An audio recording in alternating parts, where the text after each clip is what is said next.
नमः सिद्धेभ्यः ॐ नमः सिद्धेभ्यः ॐ नमः सिद्धेभ्यः ॐ नमः सिद्धेभ्यः ॐ नमः सिद्धेभ्यः ॐ नमः सिद्धेभ्यः इणमो अरिहन्ताणम्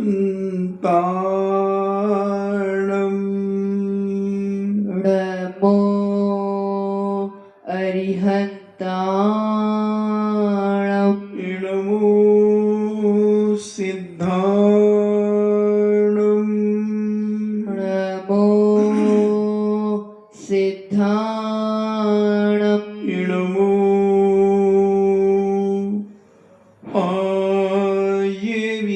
आयर्याणम् नमो आयर्याणम् इणमो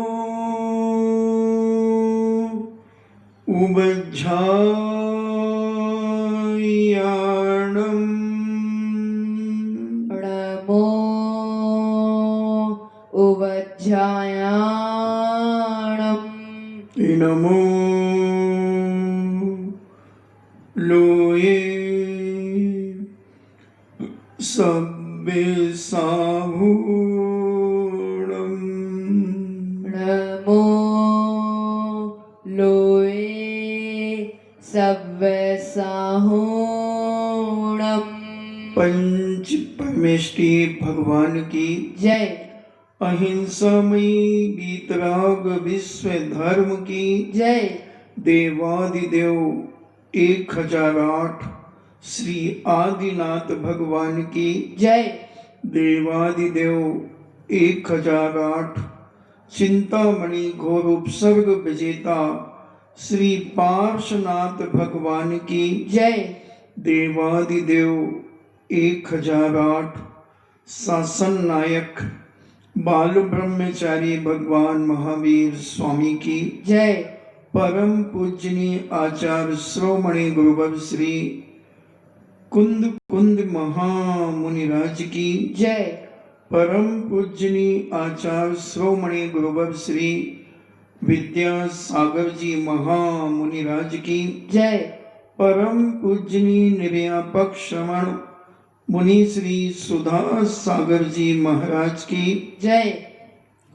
परम पूजनीय 3,9 करोड़ महामुनिराजों की जय। तपोदय अतिशय क्षेत्र की जय। क्षुल्लक श्री 105 गंभीर सागर जी महाराज की जय। उपकार हमारे जीवन में कभी अपकार नहीं करता, उपकार से ही हमें सत्कार मिलता है। जिन जिन लोगों को आज सत्कार मिल रहा है, सम्मान मिल रहा है, आदर मिल रहा है, बहुमान मिल रहा है, नियम से उन्होंने पूर्व जन्मों में या वर्तमान जन्म में उपकार अपने जीवन में किए हैं। अपने अपने परिवार को अपने अपने लिए सारी सुविधाएं जुटा लेना कोई महानता नहीं है। अपने लिए उपकार कर लेना, अपने परिवार के लिए उपकार कर लेना, और ज्यादा फैले तो अपने कुटुंबी जनों का उपकार कर लेना, ये कोई उपकार की कोटि में नहीं आता। ये तो आपका कर्तव्य है। ये आप उस परिवार में रहते हैं इसलिए आप उनका उपकार करते हैं, क्योंकि वो तुम्हारे हैं और तुम उनके हो। ये उपकार के अंतर्गत नहीं आता, ये मोह के अंतर्गत आता है, ये राग के अंतर्गत आता है। जिससे दूर दूर तक तुम्हारा कोई संबंध ना हो, और वह परेशान हो, उसकी परेशानी का निवारण आपके द्वारा अगर होता है तो ये उपकार कहलाता है, ये परोपकार कहलाता है, ये उसके जीवन का संयोग कहलाता है।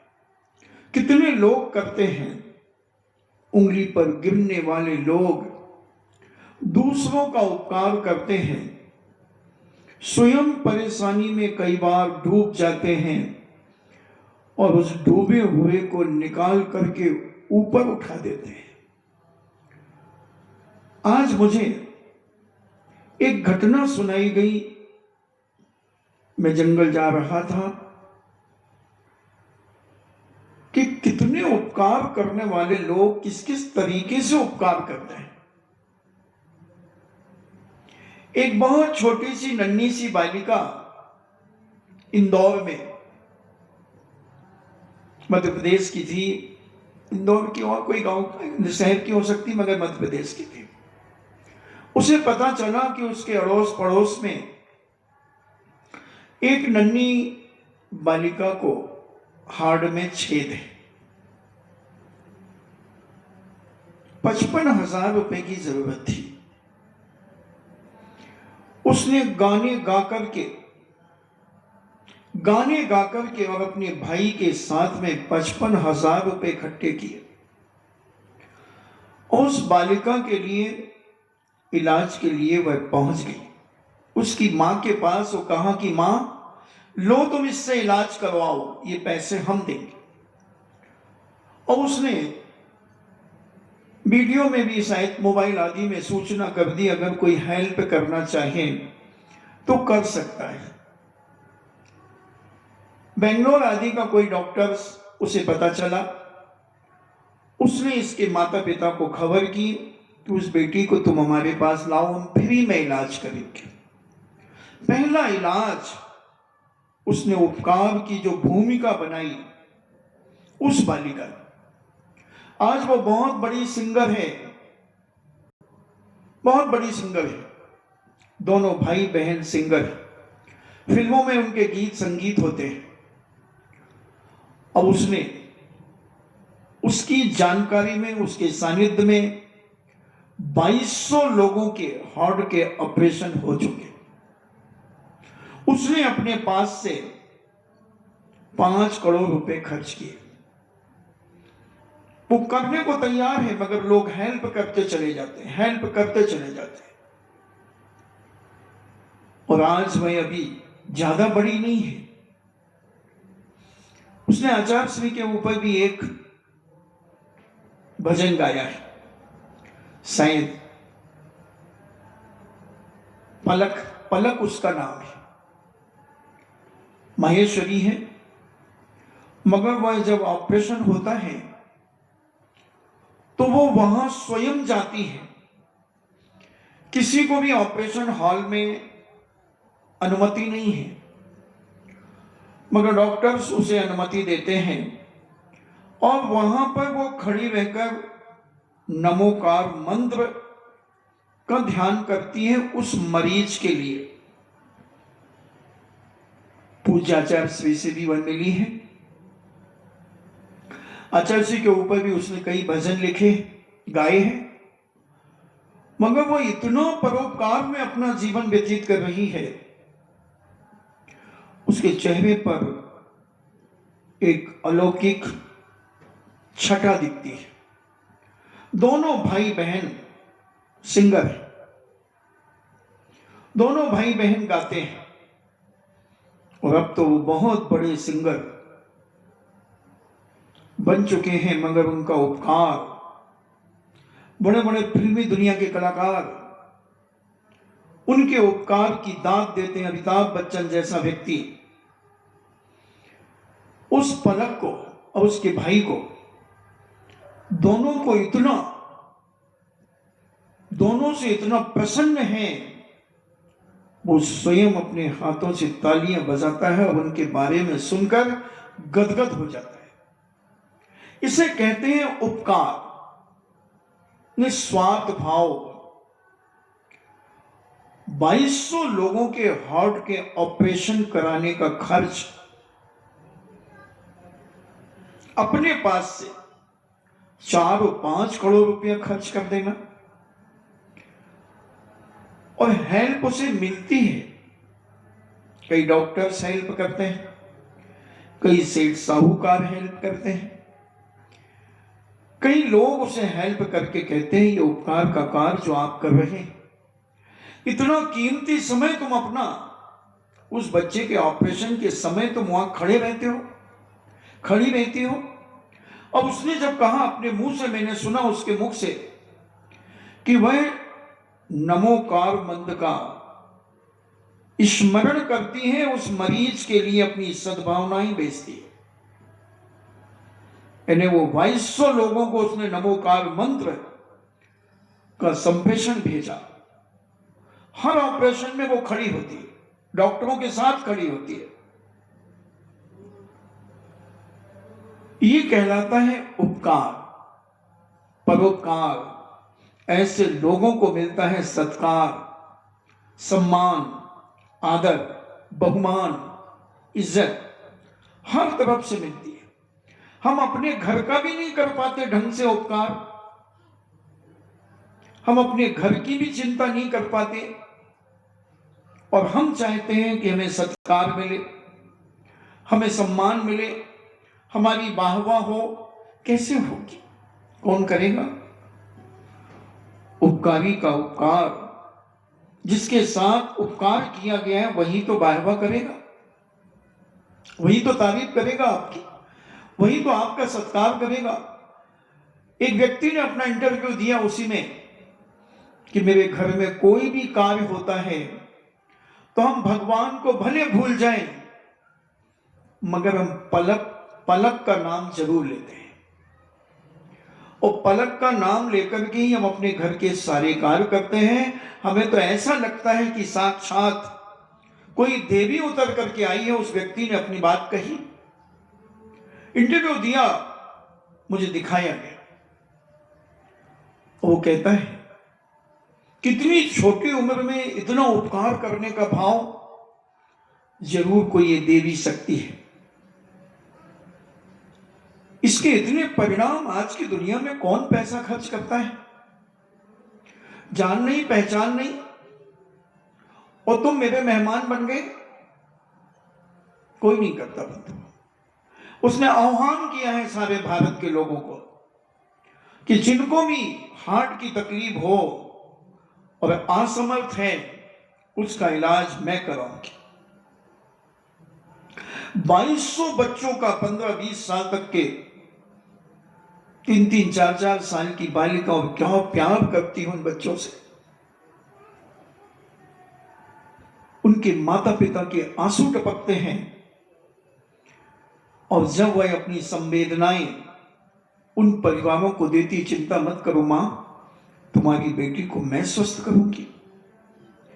अब ये तुम्हारी अकेली बेटी नहीं है, ये मेरी छोटी बहन है, ये मेरा छोटा भाई है। और उस हॉस्पिटल के अंदर जाकर के बड़े कंसंट्रेशन के साथ, बड़ी एकाग्रता के साथ वह पंच परमेष्टि भगवान का वह महामंत्र, जिस महामंत्र से 84 लाख मंत्र सारी दुनिया में विख्यात हैं, उनका ओरा बनाती है, उनका आभा मंडल बनाती है पंच परमेष्टि का स्मरण करके, और भावना देती है। मुझे लगता है कि पूज्य आचार्य श्री के पास जब गई होगी तो आचार्य श्री ने कहा होगा कि तुम नमोकार मंत्र का जरूर उच्चारण किया करो। उनकी प्रेरणा से, क्योंकि इंदौर में रही, आचार्य श्री इंदौर में कई बार गए, तो संपर्क में आई होगी, भजन भी गाया है उनके लिए, तो उनकी ही प्रेरणा होगी इस महामंत्र की। तो बंधु, उपकार कुछ ऐसे करो उपकार कि तुम जहां खड़े हो जाओ, तुम्हारे सत्कार के लिए 4 लोग अपने आप आ जाएं, तुम्हारा नाम सुनते ही घर से निकल पड़े कि वो आ रहे हैं। कैसे मिलेगा ऐसा सत्कार? कैसा मिलेगा, कैसे मिलेगा ये सम्मान, मान, बहुमान कैसे मिलेगा? जब तक हम अंतरंग मन से उपकार नहीं करेंगे। अपनों का उपकार करना कोई उपकार नहीं है बंधु, ये ध्यान रख लेना। अपनों का तो दुनिया उपकार कर लेता है, अपने बाल बच्चों का तो दुनिया उपकार करता है, वो उपकार नहीं है, वो तो मोह है, राग है। मगर एक पराये अनजान व्यक्ति की सेवा, एक अनजान मजबूर व्यक्ति की सहायता,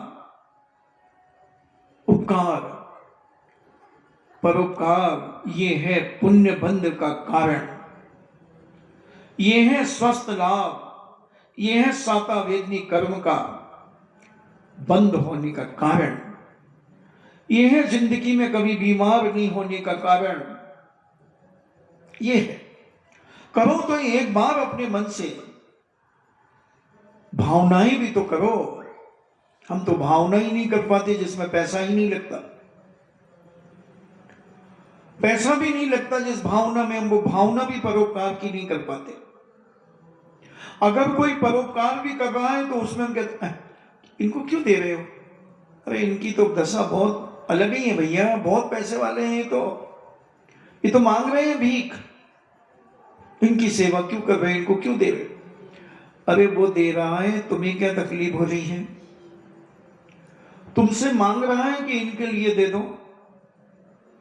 और वो तो परोपकार कर रहा, उसे परोपकार का फल ही मिलेगा, चाहे वो शराब क्यों ना पी ले, मांस क्यों ना खा ले, जुआ क्यों ना खेल ले, वो उसके उपकार का।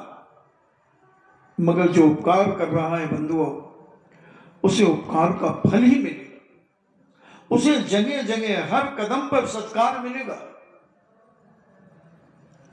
लोग देवता मानने लगते हैं, देवता मानने लगते हैं, मगर जब तक बहुत पवित्र भावना के साथ, बड़े पवित्र विचारों के साथ, राग देश से रहित एक करुणा स्फुटित होती है जब हमारे अंदर, एक दया स्फुटित होती है जब हमारे अंदर, एक प्रेम और वात्सल्य जब हमारे अंदर प्रकट होता है कि हे भगवान, ये भी तो एक इंसान है, ये भी तो एक छोटा सा बच्चा है, बालक है, बालिका है, आज इसकी अनावश्यकता, इसकी आवश्यकताएं पूर्ति नहीं हो पा रही हैं, इसका भी तो जीवन है, इसका भी तो मन होता होगा, क्यों ना हम एक बार जाकर इनकी मन की इच्छाओं को पूरा करें, क्यों ना, और है हमारे पास, हम इनकी इच्छाओं को पूरा करके इनके जीवन को पवित्र बनाएंगे। और जब ये सारी क्रियाएं हम करने लगते हैं तो हम अपने आप में बहुत हल्कापन महसूस करते हैं, बहुत शांति महसूस करते हैं, बहुत शांति महसूस करते हैं। जीवन में उपकार बहुत बड़ा हिस्सा होना चाहिए व्यक्ति के जीवन का, कि हम अपने जीवन में उन असहाय व्यक्तियों का उपकार करेंगे। कर रहे हैं 7 मिनट की उसकी वीडियो, मैंने आज देखी, और वो बड़े उससे कहती है कि आप निश्चिंत होकर के आए, आपका बेटा बेटी, आपका जो भी है वो पूर्ण स्वस्थ होगा, मुझे विश्वास है। और 2200 क्या होते हैं, 2200 लोगों के ऑपरेशन सानंद संपन्न हो गए। बच्चे खेल रहे हैं, कूद रहे हैं, उछल रहे हैं, किसी भी प्रकार की कोई तकलीफ अब उनके अंदर नहीं है। ऐसा उपकार ही जीवन में कार्यकारी है, जीवन को पवित्र और महान बनाने में कारण है। और ऐसे जन्म जन्म के उपकार जब इकट्ठे होते हैं, जन्म जन्म के उपकार जब इकट्ठे होते हैं तो सत्कार का भंडार हमारे जीवन में प्रकट हो जाता है। सत्कार का भंडार, जहां देखो वहां सत्कार, जहां देखो वहां सत्कार। कोई दबाव से नहीं, कोई दबाव से नहीं, आदमी अंदर से कहता है ये देवता है, ये देवता है। हमारी मरती हुई बिटिया को इन्होंने बचाया, हमारे मरते हुए बेटे को इन्होंने बचाया। ऐसा कुछ जीवन में करो। मगर ऐसे उपकार करने वालों से भी लोग ईर्ष्या करते हैं। ऐसे भी दुनिया में लोग हैं कि अगर कहीं किसी का सत्कार होता है तो उनके छाती में सांप लौटता है, उनकी छाती में सांप लौटता है कि इसका सम्मान क्यों हो रहा है, इसका सत्कार क्यों हो रहा है। पता नहीं उसके बारे में हम कितनी नुक्ताचीनियां अपने जीवन में कर लेते हैं। एक राजा था, वो अपनी प्रजा से बड़ा प्यार करता था। प्रजा के एक एक दुखी व्यक्ति के घर जाकर के उनकी आवश्यकताओं की पूर्ति करता था।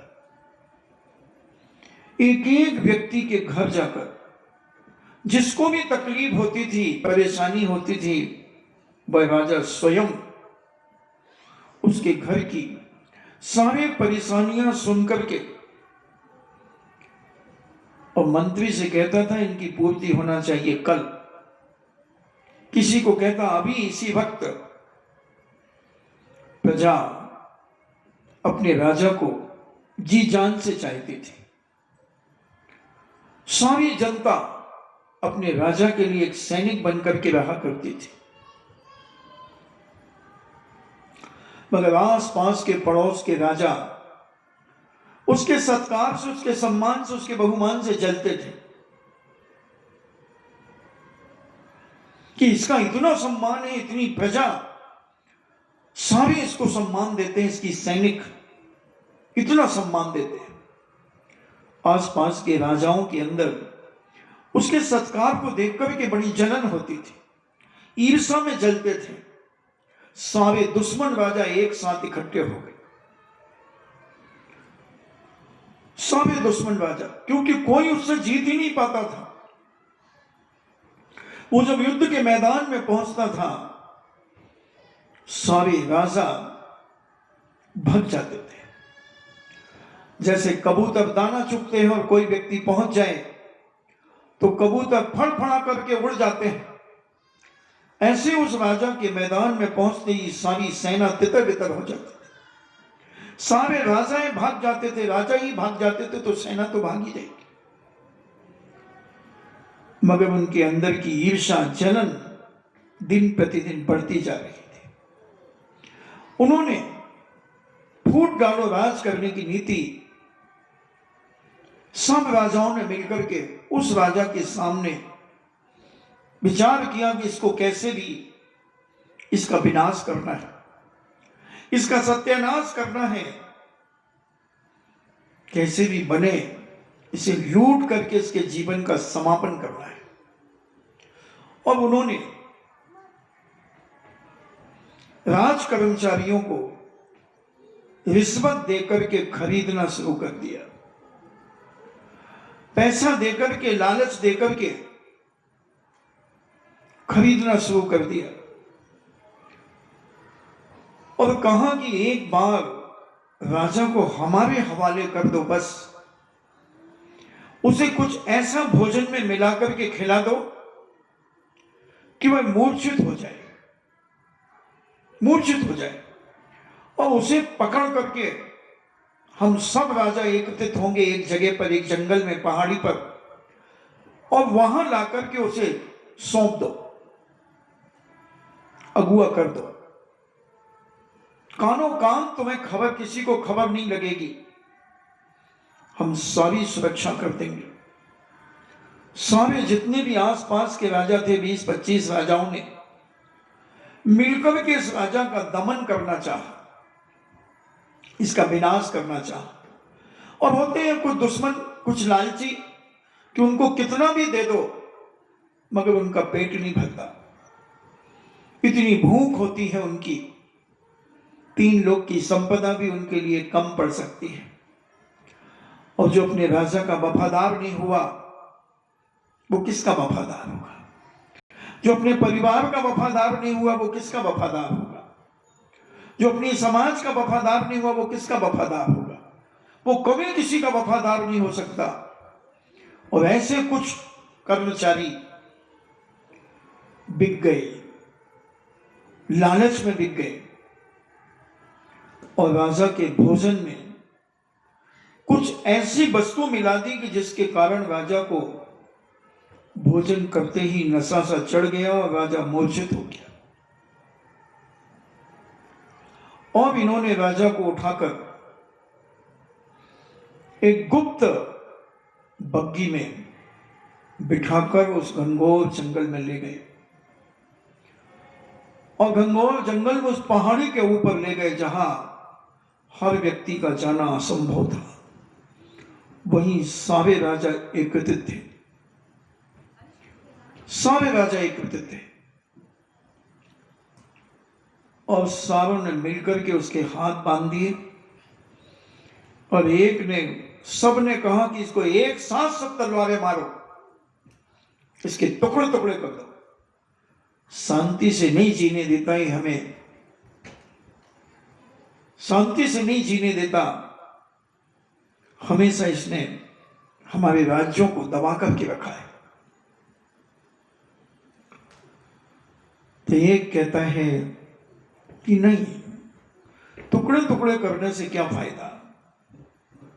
ये जो गुफा दिख रही है इस गुफा में इसे डाल दो, हाथ तो बंधे ही हैं, हाथ बांध करके और बांध दो मजबूत और इसे गुफा में डाल दो और गुफा के दरवाजे पर एक बड़ा भारी पत्थर लगा दो, अंदर ही भूख प्यास से तड़प तड़प करके मरेगा। उपकारी को मार रहे हैं, जिसका सारा राज्य सम्मान कर रहा है, सत्कार कर रहा है, उस राजा को दुश्मन राजा मारने की प्लानिंग बना रहे हैं। फिर उन्होंने कहा कि नहीं मारो मत, इसके हाथ पीछे बांध दो और गुफा में डाल दो।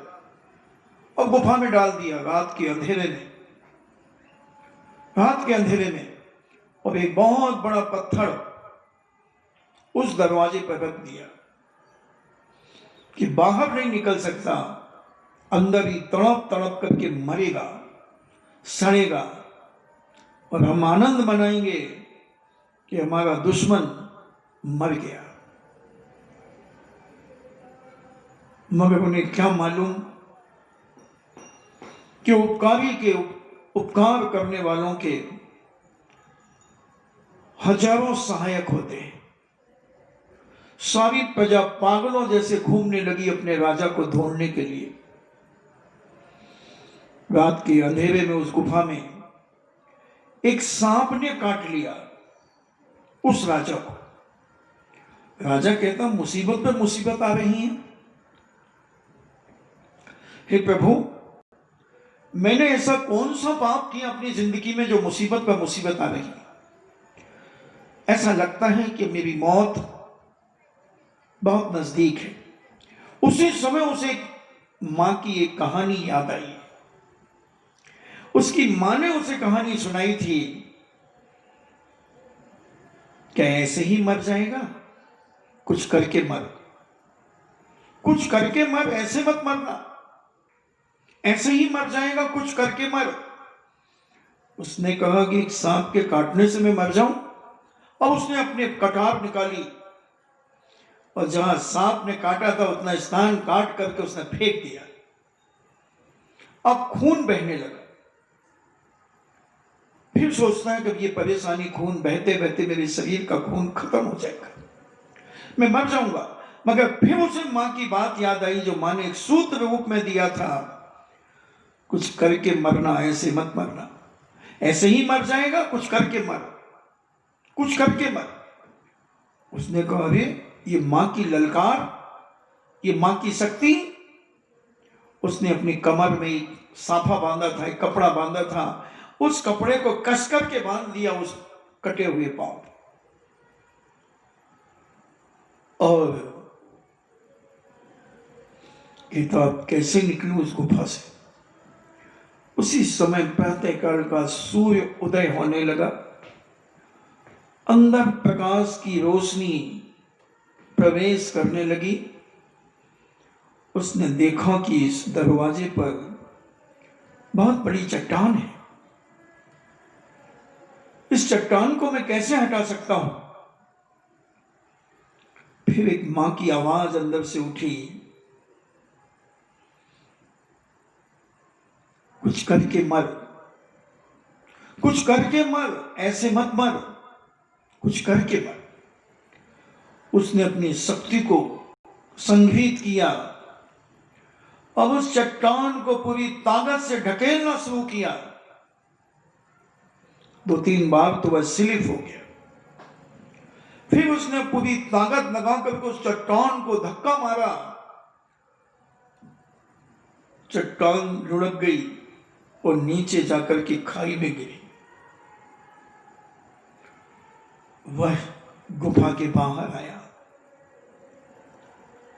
गुफा के बाहर देखता है अनजान सुनसान इलाका, कोई नहीं, मगर कहीं दूर से कुछ आवाजें लोगों की आ रही हैं। उसने देखा कि कहीं कुछ दूर लोग गुट बना करके, झुंड बना करके घूम रहे हैं। हो ना हो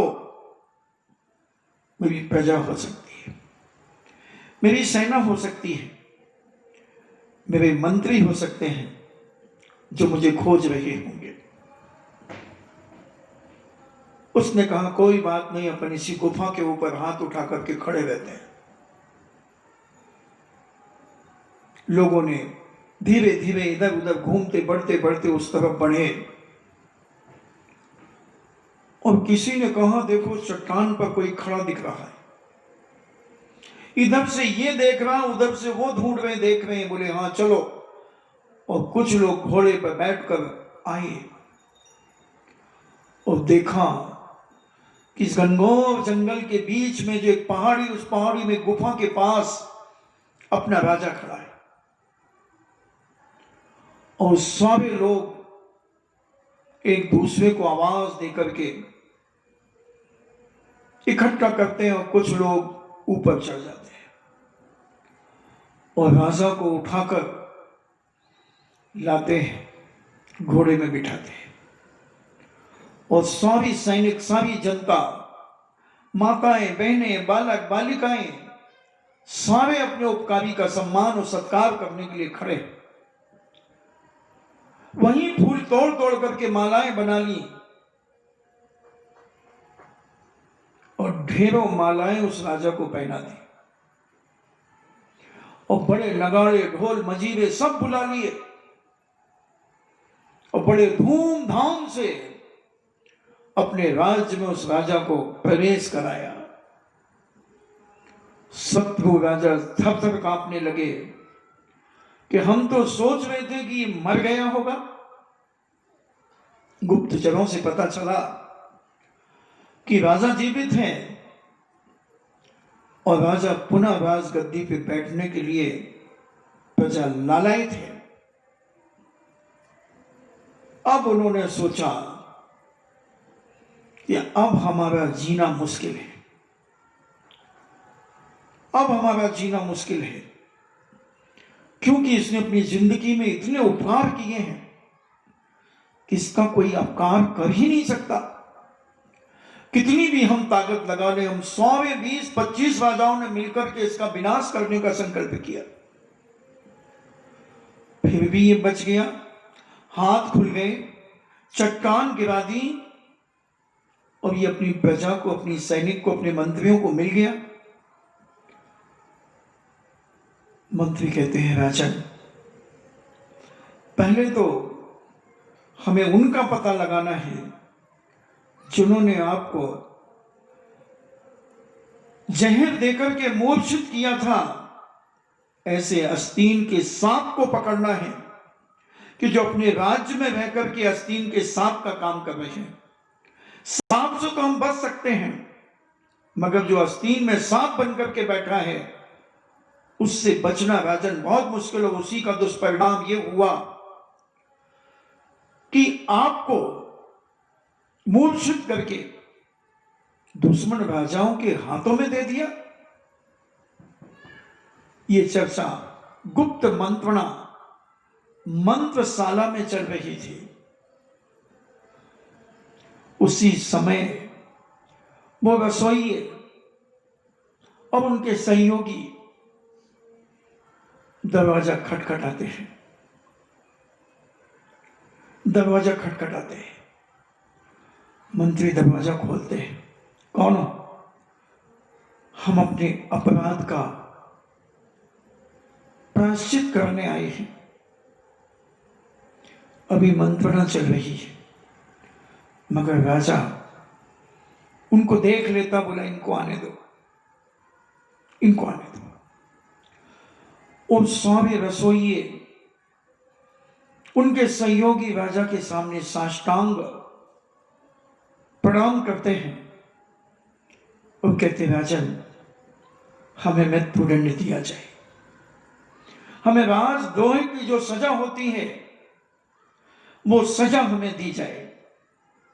हम पापियों ने, हम निकृष्ट जीवात्माओं ने जिसका दाना खाया है, हमने जिसका नमक खाया है, उसकी थाली में हमने छेद किया है। उसकी थाली में हमने छेद करके उसको मौत के घाट पहुंचाने का प्रयास किया है। राजन, ये तो आपका लक था, आपका भाग्य था कि आप बच गए।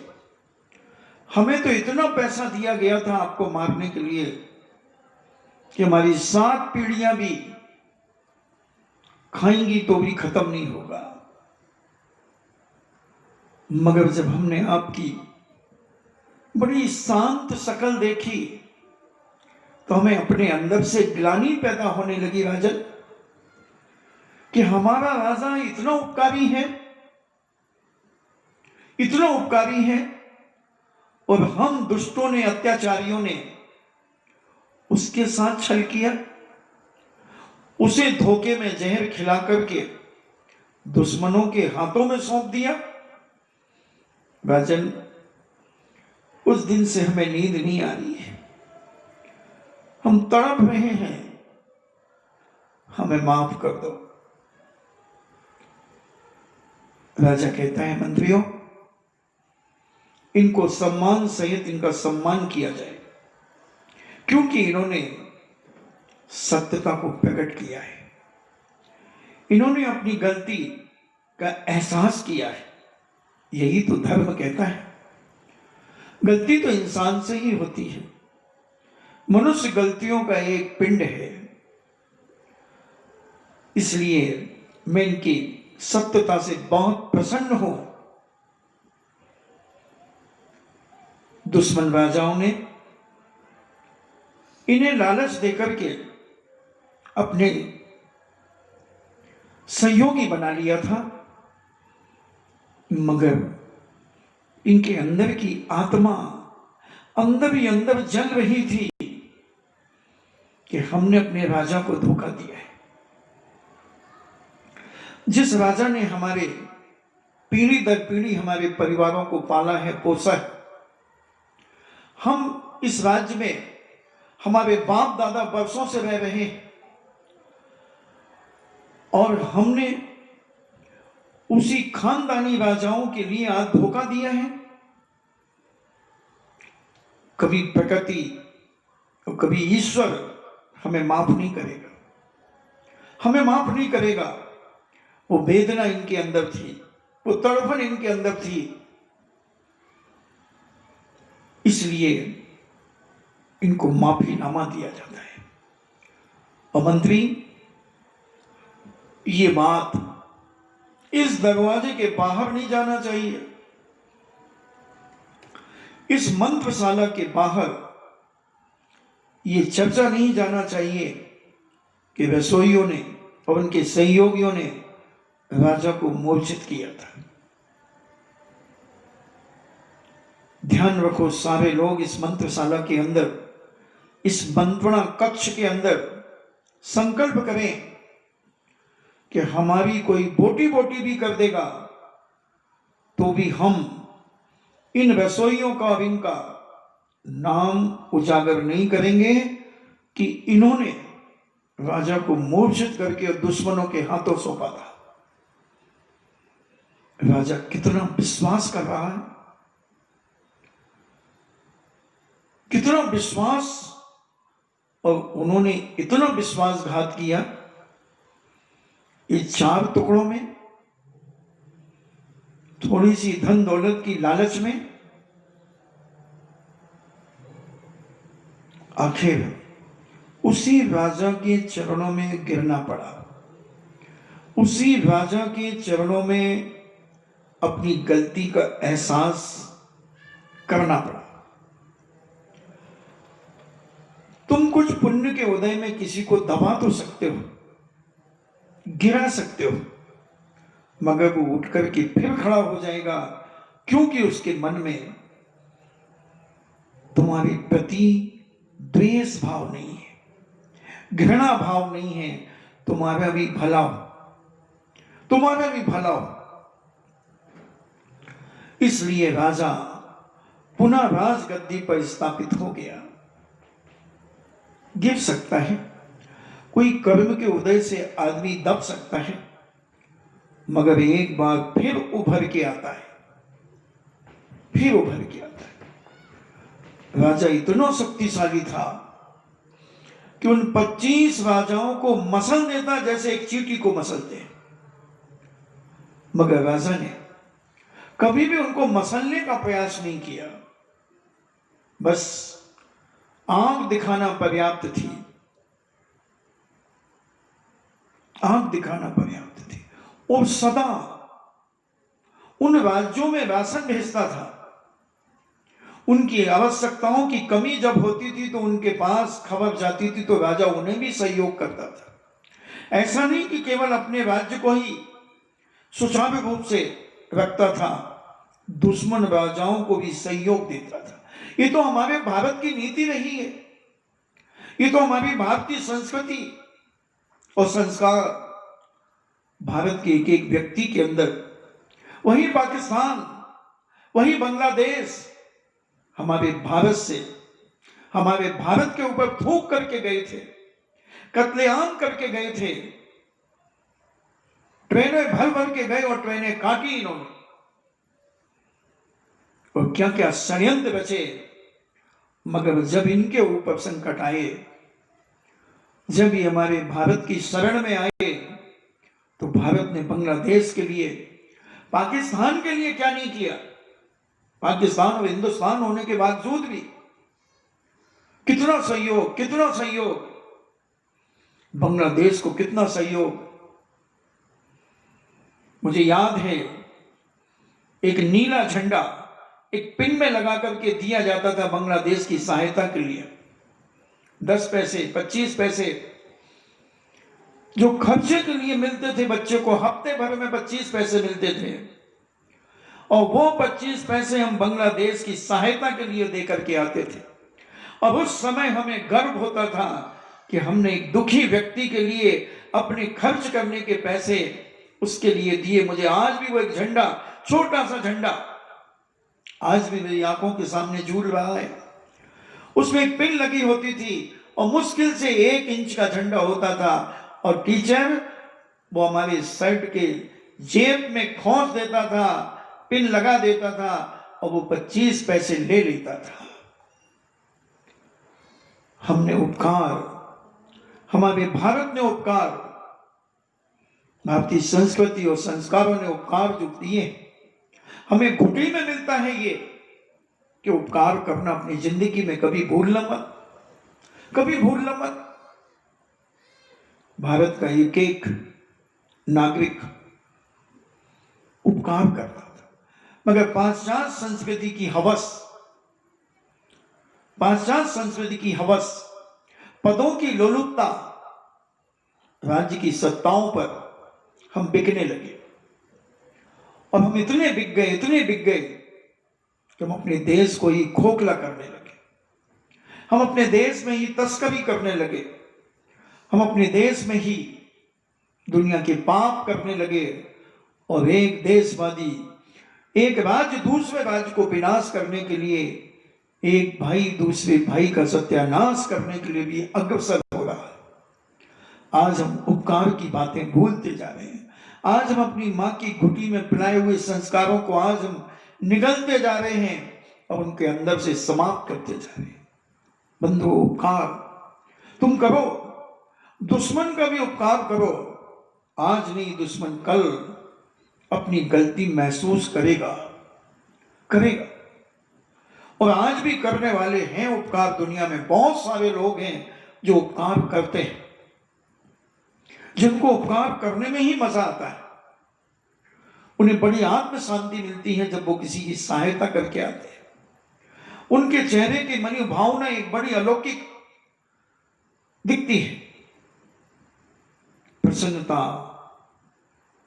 प्रसन्नता ही जीवन का श्रृंगार है, बाकी सब बेकार है।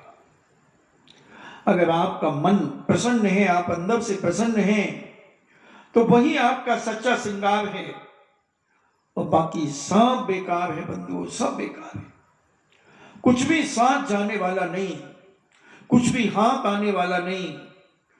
हाथ और साथ केवल वही जाएगा जो तुमने उपकार किए, उपकार किए हैं लोगों के जीवन को, जो तुमने सहयोग दिया है।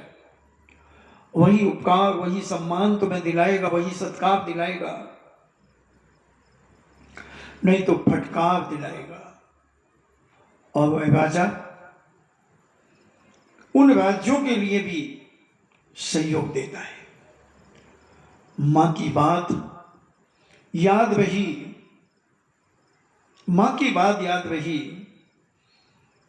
कुछ करके मरना, यूं मत मरना। कुछ करके मरना अपने जीवन में, कि मरने के बाद भी लोग तुम्हें जीवित समझे। चार लोग जहां खड़े हो जाएं वो तुम्हारी चर्चा करना शुरू कर दें। कुछ करो, कायर होकर के मत मरना। ईर्षा की ज्वाला में जलकर के मत जलना। कुछ करके मरना, उपकार करके मरना। दुश्मनों का उपकार करके मरना। अपनों के उपकार तो सब कर लेते हैं, मगर दुश्मन का उपकार बहुत बिरले लोग करते हैं। दुश्मन को तुम डंडे के बल पर नहीं सुधार सकते, तुम भेद नीति से नहीं सुधार सकते। चार नीतियां होती, साम, दाम, भेद और दंड। तो अगर तुम दुश्मन को सोचो कि हम भेद नीति से जीत जाएं, दान देकर के जीत जाएं, दंड देकर के चढ़ाई कर दें इसके ऊपर, नहीं जीत सकते। साम, बड़ी सौम्यता, प्यार से, प्रेम से, वात्सल्य से अपना बना करके उसे जीत सकते हैं। अपना बना करके दुश्मन मित्र बन सकता है, वात्सल्य के माध्यम से, प्रेम के माध्यम से, प्यार के माध्यम से, आत्मीय भाव के माध्यम से। इन्हीं कारणों से वह अपना बन सकता है। और तुम सोचो कि हम शक्तिशाली हैं, तो वो कहेगा हम भी कम नहीं है। मेरी माँ ने भी मुझे दूध पिलाया, तेरी माँ ने भी दूध पिलाया, तो आजा, तो दो में से एक मरेगा। नीति है राजाओं की।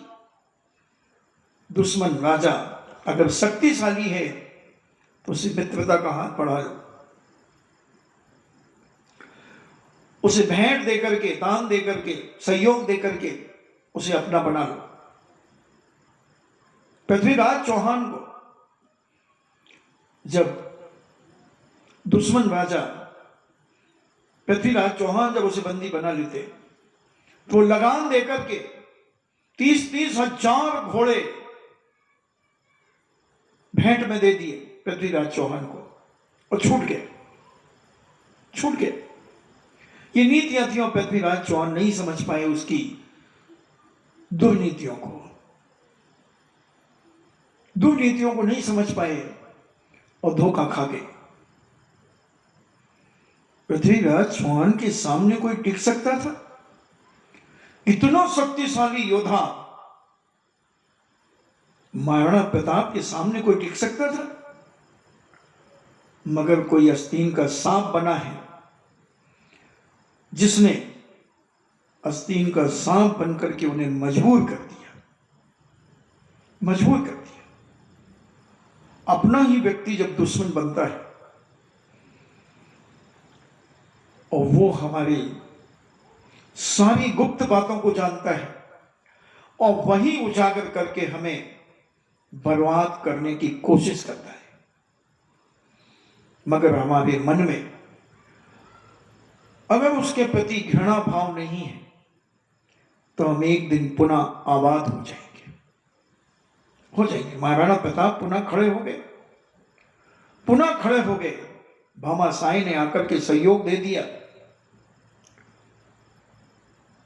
और भामाशाही ने अपना सारा धन उनके चरणों में समर्पित कर दिया।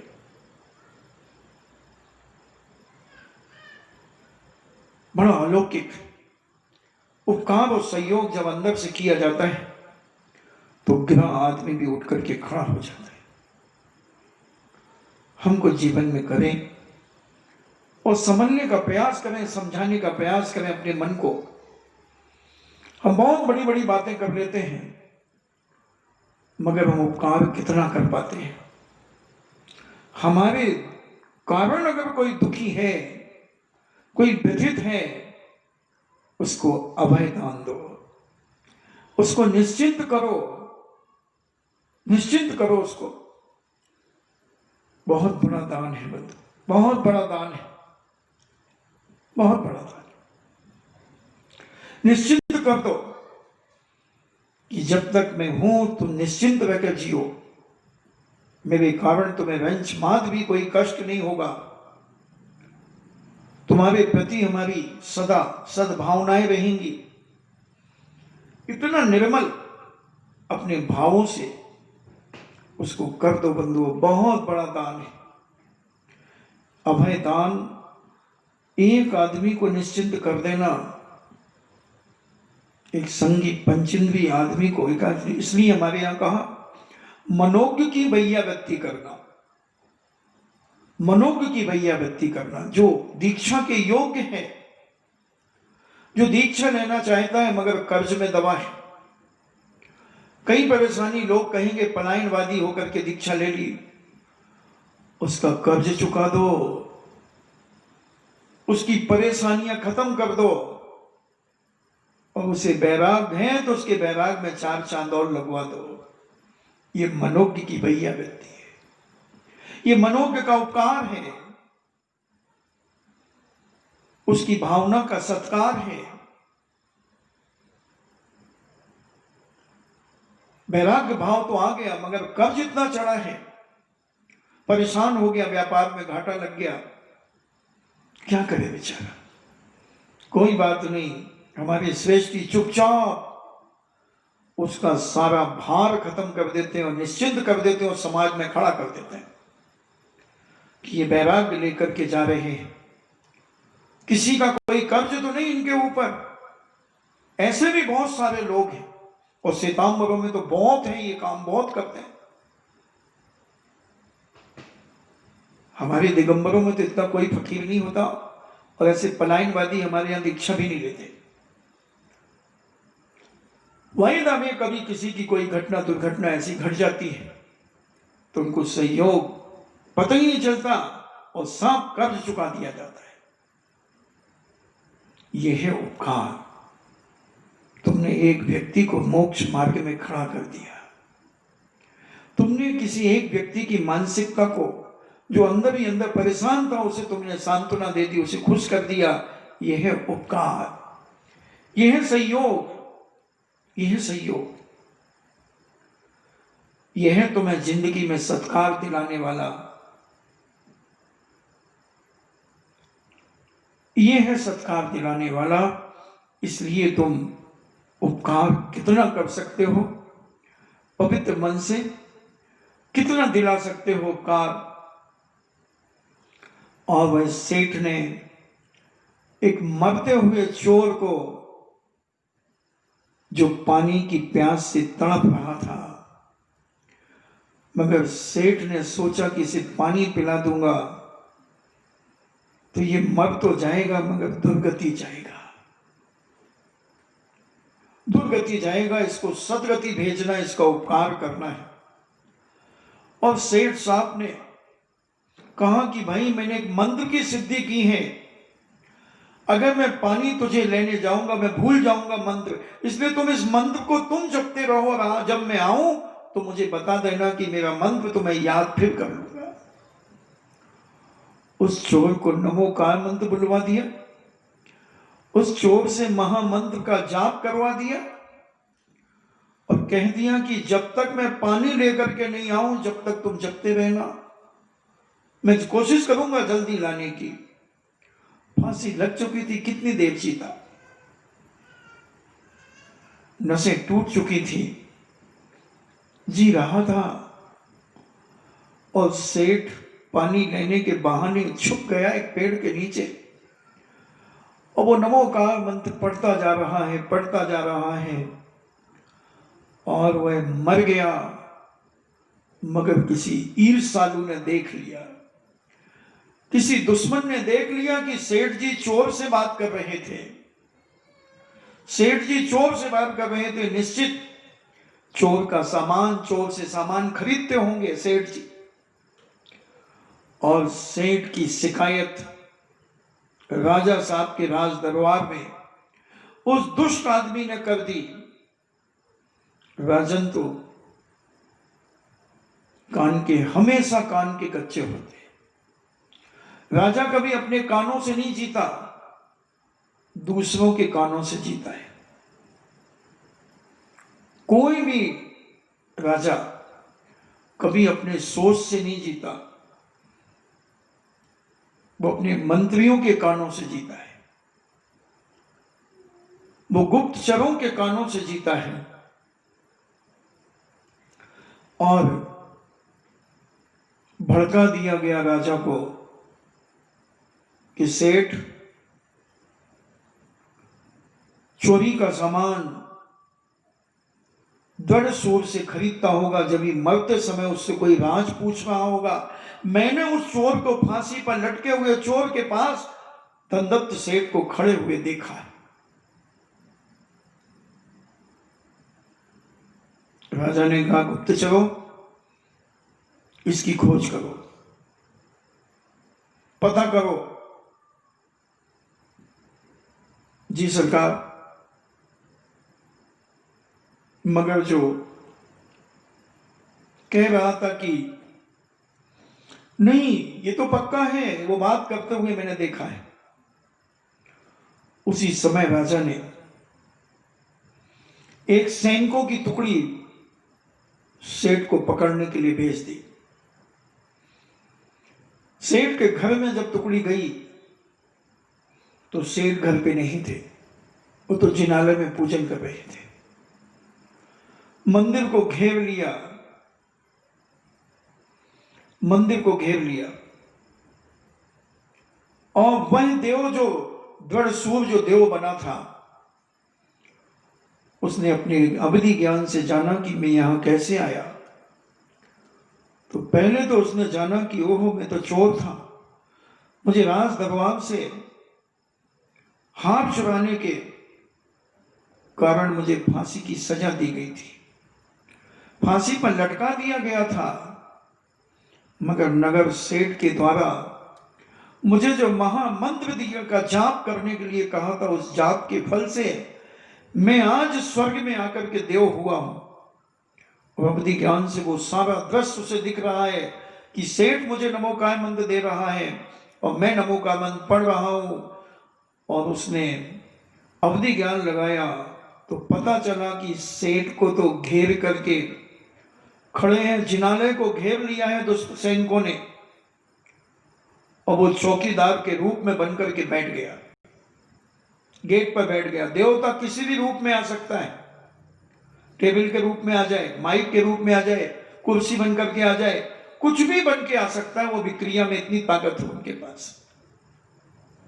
और वो आ गया और चौकीदार बन करके बैठ गया। सेठ जी को कुछ पता नहीं है, सेठ जी पूजन कर रहे हैं। और सैनिकों से कहता, सैनिक जब मंदिर में घुसने लगे, उसने कहा, एक मंदिर में क्यों घुस रहे? बोले सेठ को पकड़ना है। इतना कहा उसने, इतना मारा उन सैनिकों को, इतना मारा कि हाथ पैर सूज गए उनके। रोते चिल्लाते हुए गए और राजा से कहा कि हमें उस सेठ ने पिटवाया है। राजा कहता, उसकी इतनी औकात, तुम्हें पिटवाया? बोले देखो राजन, ये पूरे शरीर की हालत। राजा ने सेनापति सहित बहुत सारी सेना भेज दी। देवता ने उन सबको खदेड़ खदेड़ के मारा, खदेड़ खदेड़ के मारा। पुनः सैनिक गए कि राजन, पता नहीं वो सेठ पिटवा रहा है, सेठ पीट रहा है। अब सेठ का रूप बना लिया और दे धड़ाधड़। राजा स्वयं रथ में बैठ करके गया, स्वयं राजा गया और सैनिक पीछे, राजा पीछे, सैनिक सारे चारों तरफ से मंदिर को घेर लिया। उस देवता ने अपनी विक्रिया की और सारी सैनिकों को मार करके राजा को भी मारा। राजा कहता, बात क्या, सेठ की इतनी ताकत कैसे हुई? तब वह देवता कहता है, आकाशवाणी करता है, सेठ के ऊपर जो तुमने लांछन लगाया है वो बिल्कुल झूठा है। सेठ जैसे उपकारी तुम्हारी नगरी में कोई नहीं है। एक मर्दे को नमोकार मंत्र दिया है, मर्दे को नमोकार मंत्र दिया है, और उस नमोकार मंत्र के बल से मैं आज स्वर्ग में देव हुआ हूं। जो फांसी पर तुमने मुझे लटकाया था, मेरा कोई सेठ से व्यापार नहीं था। तब उस राजा ने उस देवता से क्षमा याचना की और कहा कि इन्होंने जो मुझे महामंत्र देकर के मेरे जीवन का जो उपकार किया, उस उपकार को चुकाने के लिए मैं स्वर्ग से आया हूं, मैं स्वर्ग से आया हूं। और वो उपकार इनके जीवन के अंत तक, जब तक इस सेठ का परिवार जीवित रहेगा इस पृथ्वी पर, तब तक ये बंदा सेठ की रक्षा करेगा, सेठ की रक्षा करेगा। राजा, जब सेठ को कुछ पता नहीं, सेठ तो पूजा में तल्लीन है, इधर तो हंगामा मच गया, पूरे राज्य में तहलका मच गया कि राजा साहब पिट गए, सैनिक पिट गए और सेठ मार रहा, धनदत्त सेठ मार रहा है। जब सेठ जी बाहर जिनालय के निकले तो राजा साहब वहां खड़े थे। सेठ जी कहते, राजा साहब आप? बोले आपके दर्शन करने के लिए खड़ा, आपसे क्षमा याचना के लिए खड़ा। बोले मुझसे क्या अपराध हुआ जो आप? सेठ झुकने लगा राजा के चरणों में, मगर राजा ने उठा लिया और गले लगा लिया। ऐसा उपकारी सेठ जिस नगर में होगा, वो नगर कभी बर्बाद नहीं हो सकता। और वह देवता सारा राज कहकर के 1 मिनट में रफू चक्कर हो गया। बंधुओं, एक छोटा सा उपकार भी अगर दिल से किया जाए, मन से किया जाए, तो उपकार तुम्हारी जिंदगी में हर वक्त काम आएगा, हर वक्त काम आएगा। सोचे जरा, हम अपनों की चिंता न करें, थोड़ा परायों की भी चिंता करें, थोड़ा परायों का भी उपकार करने का प्रयास अपने जीवन में करें। अपनों का उपकार तो सब कर देते हैं, मोह के वशबोध, स्वार्थ के वशबोध, भय के वशबोध मगर एक निस्वार्थ एक चींटी के प्रति भी उपकार कर दो, तो भी वो तुम्हारे जीवन में चींटी कभी शक्तिशाली होगी तो तुम्हें बचा लेगी। आज लोग देवी देवताओं को पूछ पूछ करके, विधान कर करके सोचते हैं कि ये देवियां मुझे बचा लेंगी, कभी नहीं बचाएंगी। आज तक किसी देवी देवताओं ने अपनी पूजा करवा करके किसी को नहीं बचाया। अपनी पूजा करवा करके तुम एक गाय को बचा लो, तुम एक बकरे को बचा लो, एक बकरी को बचा लो, एक कीड़े मकोड़ों को बचा लो, उसके प्रति उपकार कर दो। वो मर करके अगर देवता बन गया, देवी बन गया, तो वो तुम्हारे संकट में आकर के तुम्हारी सहायता करेगा। तुम मर जाना, उनकी पूजा अर्चना करके, चोला पहना करके क्या क्या खटकर्म करते हैं। कोई गुड़ खिलाता है शेषपाल बाबा को, देवता कभी गुड़ खाता है? देवता तो कुछ खाते ही नहीं, उसके कंठ में अमृत झड़ता है। कोई देवता नहीं खाता। सारे स्वर्गीय देवताओं के कंठ में अमृत झड़ता है बंधुओं। ना जाने कुछ संतों ने और कुछ पंडितों ने विधान रच दिए। उनके विधान होते हैं। अभी महाराष्ट्र में विधान हुआ, पद्मावती विधान। कौन सी परमेष्टि में आ गई पद्मा आंटी? पंच परमेष्टि के अलावा कौन से परमेष्टि होते हैं? विधान करवा दिया। कुछ नहीं होने वाला बंधुओं आज तक। और आप देख लो महाराष्ट्र की दशा क्या है, कर्नाटक में रहने वालों की दशा क्या है। महाराष्ट्र में बहुत घरों में मिलेंगे भोजनशाला, उनकी छोटी सी भोजनशाला, उसी में गोदरेज की अलमारी, उसी में कपड़े रखे हैं, उसी में बर्तन रखे हैं, और एक छोटा सा सिंहासन है, उसमें इतने से पारसनाथ और इतनी सी पद्मावती रखी है। उनके घरों में बोलो कितना अपमान है, कितना अपमान है चल रहा है। अंधी भक्ति गृह चैत्रालय का अर्थ ही नहीं समझ पाए कि गृह चैत्रालय किसे कहते हैं। 2 कमरों के मकान में गृह चैत्रालय? अरे गृह चैत्यालय बड़े बड़े राजा महाराजा सेठ साहूकार बनवाते थे, जिनके बड़े बड़े विशाल प्रांगण होते थे। वो मंदिर का एरिया ही अलग होता था। 100-100 मीटर 200-200 मीटर उनका रहवास था, और वहां जिनालय बना था, प्रांगण उन्हीं का था। वो गृह चैत्यालय होते। आज जयपुर के अंदर जिन जिन के घरों में चैत्यालय बने थे, खंडर, पूरा जौहरी बाजार देख लो, हमने देखा है। जौहरी बाजार उजड़ गया पूरा का पूरा। सारे मकान खाली होते गए। 3-3, 4-4, 5-5 मंजिल के मकान, उनमें चढ़ने में भी हाँप जाए आदमी। चैत्यालय था खत्म। नहीं समझ पाते। इसलिए उपकार हमेशा जिसको आवश्यकता हो उसका उपकार करते जाओ। तुम्हारे जीवन में वो देवता आकर के उपकार करेंगे। आएंगे देवता, आज भी आ सकते हैं। अगर तुमने उपकार किया है तो तुम्हारे संकट में सहयोग देंगे। पता ही नहीं चलेगा कब तुम्हारा काम हो गया। उपकार करो। अगर पारसनाथ नाग नागिन का उपकार नहीं करते तो पिटते रहते पारसनाथ, कोई पद्मावती छेदपाल आने वाले नहीं थे बंधु। कहां गया था वो सौदामिंद्र जो गर्भ कल्याणक मनाने आया था? कहां गए थे वो कुबेर जो रत्नों की वर्षा कर रहे थे? चारों निकाय के देवता कहां गए थे? अगर देवता ही आकर के रक्षा करता तो पहला ये पत्थर जब आया था उसी समय हाथ क्यों नहीं पकड़ लिया सौदामिंद्र ने? पहला ही पत्थर फेंकते ही हाथ क्यों नहीं पकड़ लिया? और एक ललकार में तो लघु शंका कर देता सौदामिंद्र की। कहां गए थे सौदामिंद्र? गर्भ कल्याणक में आए, दीक्षा कल्याणक में, तब जन्म कल्याणक में आए, दीक्षा में आए, और जब पिटने की बात आई तो घर में बैठे हुए।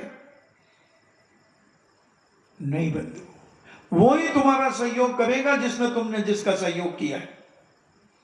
परस्पर व्यवहार है ये तो।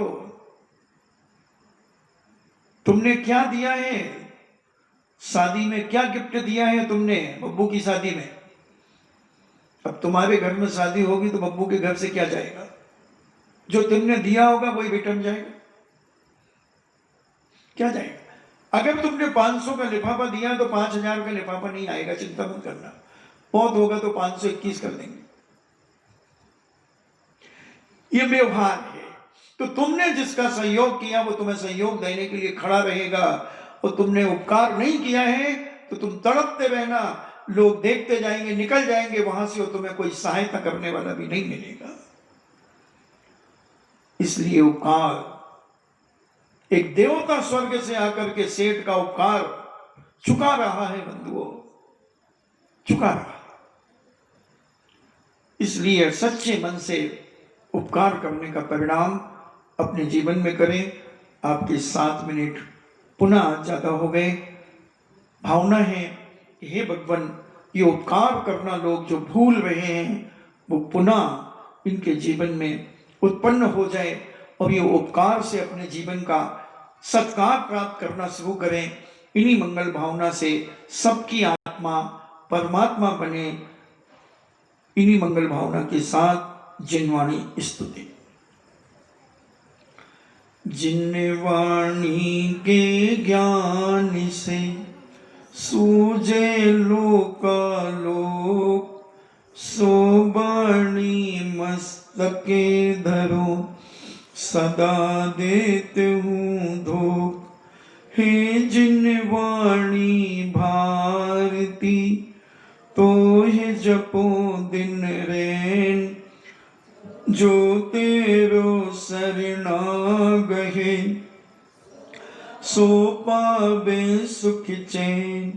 देव भजो अरिहंत को, गुरु सेवा निर्ग्रंथ, दया धर्म पालो सदा, यही मोक्ष का पंथ। 9 बार नमोकार।